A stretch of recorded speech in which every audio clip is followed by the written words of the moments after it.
Dustin, before we start talking about me or bragging about this movie, let's just brag about you for a second. You got your arm ripped to shreds in an MMA fight. Yes. So I just want to say that clearly you are a real man. I'm a pretend man who pretends to do things in movies, so...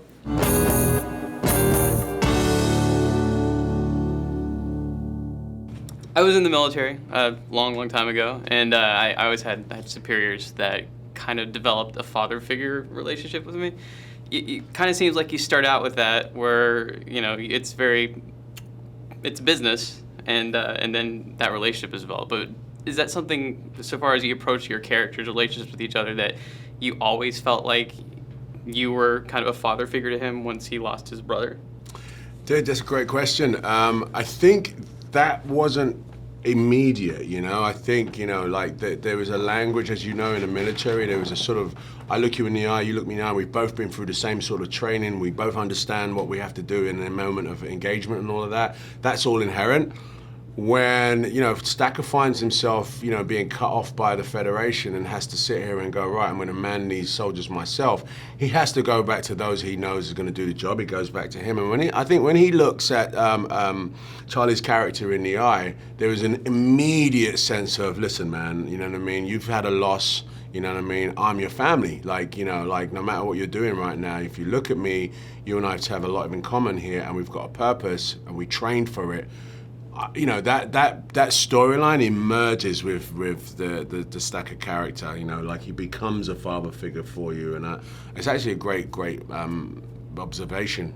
The action sequences, particularly whenever you were actually in the Jaeger, how was that? Were you actually able to convince yourself that you were piloting these giant robots? Yeah, when we were finished, it's almost the end of the shoot. I became a true artist because it seems everything it's really real, and then it's end of the film. I felt like, oh, I became a pilot.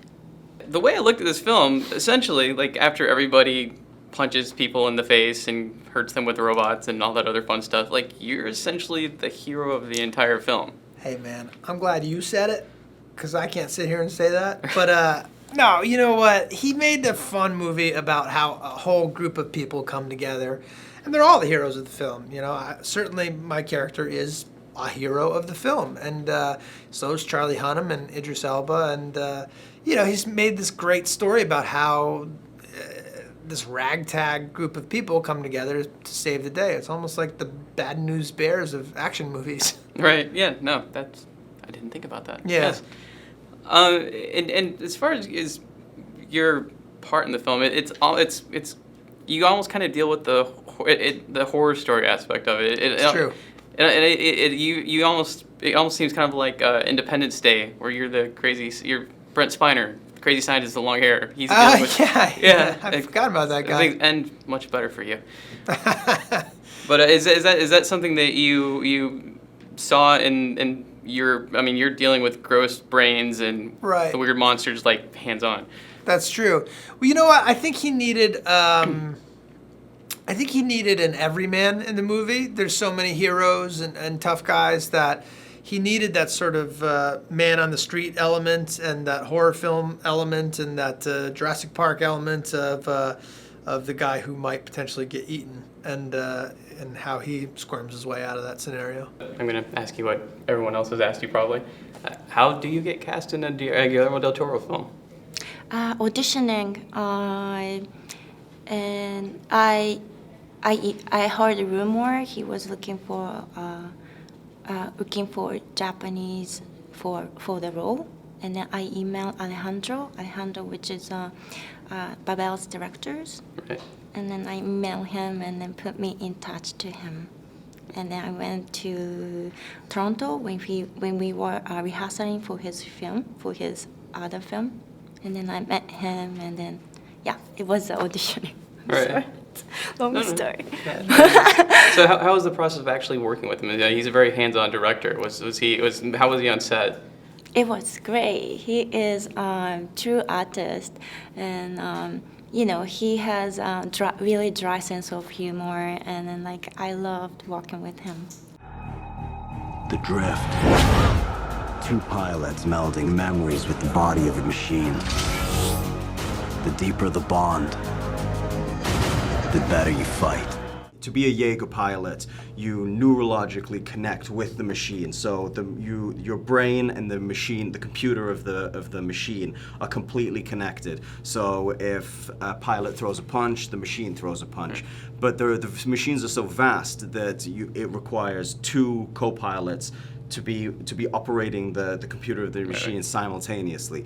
So in accessing that, they also have complete access to everything in each other's minds. And I think that there needs to be a level of trust. I mean, if you could imagine letting somebody into your mind that would know every secret, every terrible thing you've ever done, every insecurity you have, every fear you have, it just requires a great level of trust. And of course then, aside from that, if you're going to go to war with somebody, like Idris was saying, soldiers have this shorthand together. If you're in war, you need to be next to a guy who's gonna have your back and be at the right place where he needs to be there. It's like riding a bike. I ride a lot, right. And I hate riding with people that I don't know, because you ride fast and you're in and out of traffic, and there's guys that I know that I ride with all the time that I never even have to look to see where they are. I always know they're going to be in the right place, and they're the guys I ride with. And some guys you ride with, they're always in the wrong place and they'll get you killed. And that's the same as you can't trust your co-pilot. They're going to get you killed. You play pretty frenetic characters often, but this was a more grounded version of that. Did you come in this with that in mind? Did Guillermo have that in mind for you, or did you kind of paint your own picture here? He did, and then we talked about it together, where certainly he had hired me, and I'm sure maybe the studio wanted me to bring some humor to the movie, but also he didn't want me to sort of be a clown that just seemed out of place in the story. And it was great for me to get the opportunity to do both, to be funny when a moment seemed like it would be nice to be funny, and then to do some more dramatic or thriller type stuff. And we kind of came to that together. We would try takes a little funnier, or we would dial back at times and see what worked best. And sequel, obviously, that's people. At least I'm thinking about a sequel. I tell you, when I saw it, I wanted to see more. Right. It was one of the movies where I was like, oh, that was such a wild ride. My mind exploded first and foremost, and then I was like, I want to see more. I want to see what happens in this world. We complete the first chapter of his story, but I'm sure Guillermo has in his mind, I'm sure you can't make a film like this and spend so much time on it and not think about the possibilities of continuing this world, I'm sure. So whatever Guillermo would like to do, if he would like to make another one, he would like me to be a part of it, I would jump at the chance. Last question, my super easy one. Any big broad sci-fi monster films that you were a fan of back in the day, or?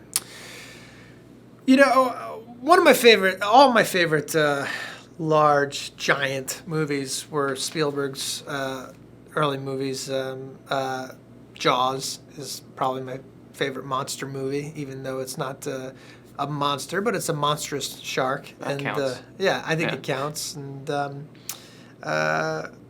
then when Jurassic Park came along, I thought it was just great, and I'm down for the monsters. I like a good monster movie. Excellent. Thanks for your time. All right, man. Take care of yourself, man. Don't get too beat up there, all right? Today we face the monsters that are at our door.